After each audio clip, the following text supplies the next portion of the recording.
गुरु ब्रह्म महिमा अलेख शरण।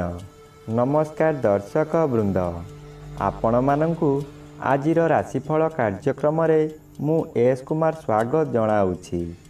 प्रतिदिन निजर राशिफल जानिबा पाई गुरुकृपा यूट्यूब चैनल को सब्सक्राइब करंतु और पाखरे थिबा बेल आइकन को प्रेस करी ऑल नोटिफिकेशन ऑन करी दियंतु, जहा फଳରେ आमे जेतेबेले वीडियो अपलोड करिवो प्रथमे आपण वीडियो देखि पारिबे। आमर यही वीडियो रे आपण संपूर्ण पंचांग सहित मेष ठारू मीन पर्यंत 12 गोटी राशिर राशिफल विषय रे जानि पारिबे। वीडियो को दयाकरी शेष पर्यंत देखंतु। वीडियोटी भल लागिथिले वीडियो को लाइक करंतु एवं आपणक प्रियजन पाखु शेयर करी जणांतु। एबे आसंतु जानिबा आज दिनर संपूर्ण पंचांग विषय। आज इंग्राजी 2026 मसीहा जुलाई मास 20 तारिख सोमवार। दिल्ली शराब्दा सन 1433 साल। स्वाधीन भारताब्द 79 वर्ष। महिमाद 199 वर्ष। उत्कल गजपति श्री श्री गजपति दिव्यसिंहदेव महाराजांकर 69 अंक। सौरस्व श्रावण मास 4 दिन। चांद्रमते आषाढ़ शुक्ल पक्ष षष्ठी तिथि दिवा 7 घंटा 5 मिनिट पर्यंत। एहा परे सप्तमी तिथि। आजिर सूर्योदय विरजा क्षेत्र को 5 घंटा 15 मिनिट। कर्कट लग्न शून्यदंड 30 लिता गते उदय। आजिर सूर्यास्त विरजा क्षेत्र को 6 घंटा 26 मिनिट। मकर लग्न शून्यदंड 30 लिता गते अस्त। आज कन्या चंद्र 60 दंड। हस्ता नक्षत्र रात्रि 10 घंटा 41 मिनिट पर्यंत। आज जन्मित शिशुर कन्या राशि शूद्रवर्ण देवगण रात्रि 10 घंटा 41 मिनिट गते दानवगण। आज मृत व्यक्तिर दिवा 7 घंटा 5 मिनिट गते एकपाद पुष्कर दोष। निषिद्ध खाद्य आज ताल भोजन निषेध अटे। आजिर अमृत जोग प्रातः 6 घंटा 57 मिनिट मध्य दिवा 9 घंटा 54 मिनिट गते 1 घंटा 2 मिनिट मध्य। रात्रि 7 घंटा 4 मिनिट गते 9 घंटा 23 मिनिट मध्य एवं रात्रि 12 घंटा 40 मिनिट गते 2 घंटा 35 मिनिट मध्य। आजिर महेंद्र जोग अपराह्न 3 घंटा 38 मिनिट गते 4 घंटा 57 मिनिट मध्य। आजिर काल बेला दिवा 6 घंटा 53 मिनिट गते 7 घंटा 57 मिनिट मध्य। आजिर बार बेला दिवा 1 घंटा 56 मिनिट गते अपराह्न 3 घंटा 45 मिनिट मध्य।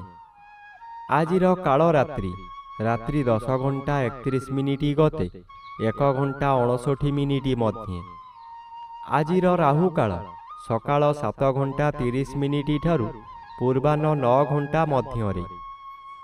आज वृष राशिर घात चंद्र वृष राशिर घात नक्षत्र दिवा 7 घंटा 5 मिनिट मध्य मेष राशि और कर्कट राशिर घात तिथि मिथुन राशिर घात 12।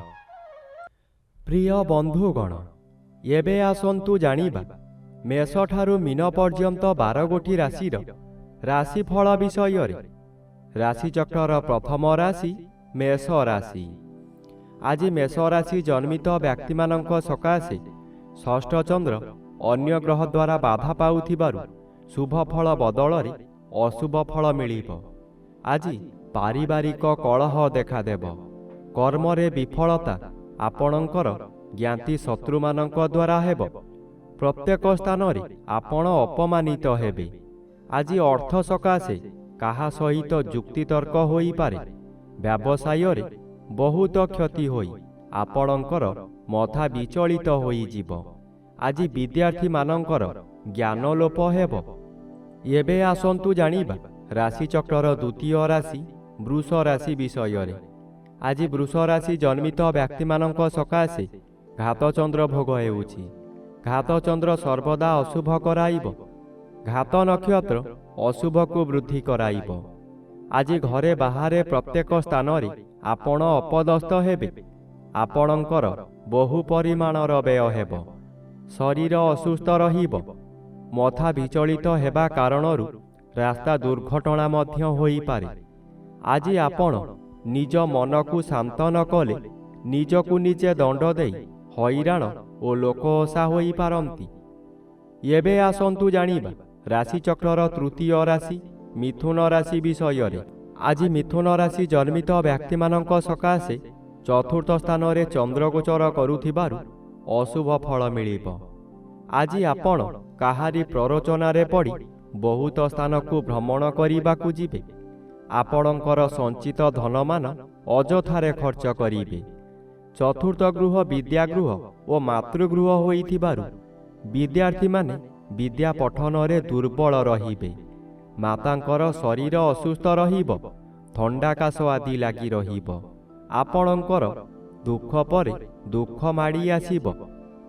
ଏବେ ଆସନ୍ତୁ ଜାଣିବା ରାଶିଚକ୍ରର ଚତୁର୍ଥ ରାଶି କର୍କଟ ରାଶି ବିଷୟରେ। ଆଜି କର୍କଟ ରାଶି ଜନ୍ମିତ ବ୍ୟକ୍ତିମାନଙ୍କ ସକାଶେ ତୃତୀୟ ଚନ୍ଦ୍ର ବାଧାପ୍ରାପ୍ତ ଅଛନ୍ତି। ଶୁଭ ଫଳ ବଦଳରେ ଅଶୁଭ ଫଳ ମିଳିବ। ଆଜି ହଠାତ୍ କେଉଁଠାରୁ ଦୁଃଖଦାୟକ ଖବର ପାଇ ବାଧ୍ୟ ହେବେ ଧନ ବ୍ୟୟ କରିବାକୁ। ମନୋବଳ କମିଯିବା କାରଣରୁ ସ୍ୱାସ୍ଥ୍ୟରେ ଅବନତି ଦେଖାଦେବ। ଆଜି ପରିବାର ମଧ୍ୟରେ କାହାରି ଶରୀର ମଧ୍ୟ ଅସୁସ୍ଥ ରହିପାରେ। ଆଜି ଯେକୌଣସି କାର୍ଯ୍ୟ କରିବା ପୂର୍ବରୁ ନିଜକୁ ନିଜେ ବାଧା ଦେବେ। ସ୍ୱାମୀ ସ୍ତ୍ରୀ ହେଉ କିମ୍ବା ନିଜ ସହକର୍ମୀମାନଙ୍କ ସହ ହେଉ କିଛି ଅପ୍ରୀତିକର ପରିସ୍ଥିତି ଉପୁଜିପାରେ। ଏବେ ଆସନ୍ତୁ ଜାଣିବା ରାଶିଚକ୍ରର ପଞ୍ଚମ ରାଶି ସିଂହ ରାଶି ବିଷୟରେ। ଆଜି ସିଂହ ରାଶି ଜନ୍ମିତ ବ୍ୟକ୍ତିମାନଙ୍କ ସକାଶେ ଦ୍ୱିତୀୟ ସ୍ଥାନରେ ଚନ୍ଦ୍ରଗୋଚର କରୁଛନ୍ତି। ଶୁକ୍ଳ ପକ୍ଷରେ ଦ୍ୱିତୀୟ ଚନ୍ଦ୍ର ଆପଣଙ୍କୁ ଶୁଭ ଫଳମାନ ଦେବାର ପରିଲିଖିତ ହୁଏ। ଆଜି ଆପଣଙ୍କର ତେଜ ବୃଦ୍ଧି ହେବ। ଆପଣଙ୍କ ଚାହାଣୀରେ ଶତ୍ରୁମାନଙ୍କୁ ମିତ୍ର କରି ଆପଣଙ୍କ କାର୍ଯ୍ୟରେ ଲଗାଇବେ। ସେହିମାନଙ୍କ ଦ୍ୱାରା ଧନ ଅର୍ଜନ କରି ଆପଣ ଧନୀ ହୋଇପାରନ୍ତି। ବନ୍ଧୁମାନଙ୍କଠାରୁ ବିଳମ୍ବରେ ହେଉ ପଛେ ଖୁସି ଖବର ପାଇ ଆନନ୍ଦିତ ହେବେ। ଏବେ ଆସନ୍ତୁ ଜାଣିବା ରାଶିଚକ୍ରର ଷଷ୍ଠ ରାଶି କନ୍ୟା ରାଶି ବିଷୟରେ। ଆଜି କନ୍ୟା ରାଶି ଜନ୍ମିତ ବ୍ୟକ୍ତିମାନଙ୍କ ସକାଶେ ଶ୍ରୀଚନ୍ଦ୍ର ଗୋଚର କରୁଥିବାରୁ କେତେକାଂଶରେ ଶୁଭ ଫଳ ମିଳିବ। ଆଜି ଘରକୁ କୌଣସି ଅତିଥି ଆଗମନ କରିପାରନ୍ତି। ଗୃହରେ ଖାଇବା ଧୁମଧାମ ହେବ। ନୂତନ ବସ୍ତ୍ର ଆଭୂଷଣ ବ୍ୟବହାର କରିବେ। କିନ୍ତୁ ଆଜି ପଶୁ କ୍ରୟ ବିକ୍ରୟ କରନ୍ତୁ ନାହିଁ। ଖରିଦ କରିଥିବା ପଶୁ ନଷ୍ଟ ହୋଇଯାଇପାରେ। ଆଜି ଗଣ୍ଡଗୋଳ କାର୍ଯ୍ୟଠାରୁ ମଧ୍ୟ ଦୂରେଇ ରୁହନ୍ତୁ। ଆଜି ଦିନରେ ଗୃହାରମ୍ଭ କିମ୍ବା ଗୃହ ପ୍ରତିଷ୍ଠା କରନ୍ତୁ ନାହିଁ। ଏହା କଲେ ଜୀବନ ସାରା କଳହ ଲାଗି ରହିବ। ଏବେ ଆସନ୍ତୁ ଜାଣିବା ରାଶିଚକ୍ରର ସପ୍ତମ ରାଶି ତୁଳା ରାଶି ବିଷୟରେ। ଆଜି ତୁଳା ରାଶି ଜନ୍ମିତ ବ୍ୟକ୍ତିମାନଙ୍କ ସକାଶେ ଦ୍ୱାଦଶ ସ୍ଥାନରେ ଚନ୍ଦ୍ରଗୋଚର କରୁଥିବାରୁ ଅଶୁଭ ଫଳ ମିଳିବ। ଦ୍ୱାଦଶ ଚନ୍ଦ୍ର ଗୋଚରରେ ଭ୍ରମଣ ସମୟରେ ବ୍ୟକ୍ତିଙ୍କୁ ତାଙ୍କ କରିଥିବା କର୍ମର ଫଳ ମିଳେ। ଏହି ସମୟରେ ବିଭିନ୍ନ ସମସ୍ୟାମାନ ମୁଣ୍ଡ ଟେକିବ। ଏହା ଆପଣଙ୍କର ଜୀବନର ଆୟକୁ ପ୍ରଭାବିତ କରିବ। ପରିବାର ବ୍ୟକ୍ତି ଓ ସହକର୍ମୀ ବ୍ୟକ୍ତିମାନେ ଆପଣଙ୍କର ଶତ୍ରୁ ସଦୃଶ୍ୟ ଲାଗିବେ। ସ୍ୱାମୀ ସ୍ତ୍ରୀଙ୍କ ମଧ୍ୟରେ ମାନମନାନ୍ତର ଘଟିବ। ନିଜର ପାଦ ପୀଡ଼ା ମଧ୍ୟ ହୋଇପାରେ। ଏବେ ଆସନ୍ତୁ ଜାଣିବା ରାଶିଚକ୍ରର ଅଷ୍ଟମ ରାଶି ବିଛା ରାଶି ବିଷୟରେ।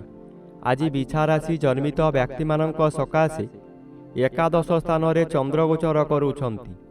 ଏକାଦଶ ଚନ୍ଦ୍ର ବଳଶାଳୀ ଚନ୍ଦ୍ର। ଆଜି ଆପଣଙ୍କୁ ଅଚାନକ ଶୁଭ ଖବର ମିଳିବ। ବ୍ୟବସାୟୀମାନେ ଏହି ସମୟରେ ଆଶାଠାରୁ ଅଧିକ ଲାଭବାନ ହେବେ।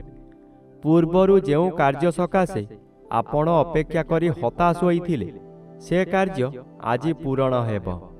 ପରିବାର ମଧ୍ୟରେ ସ୍ୱାଦିଷ୍ଟ ଭୋଜନ ପ୍ରସ୍ତୁତ କରିବା ସହିତ ଅତିଥି ବନ୍ଧୁମାନଙ୍କୁ ନିମନ୍ତ୍ରଣ କରି ଆପ୍ୟାୟିତ କରିପାରିବେ।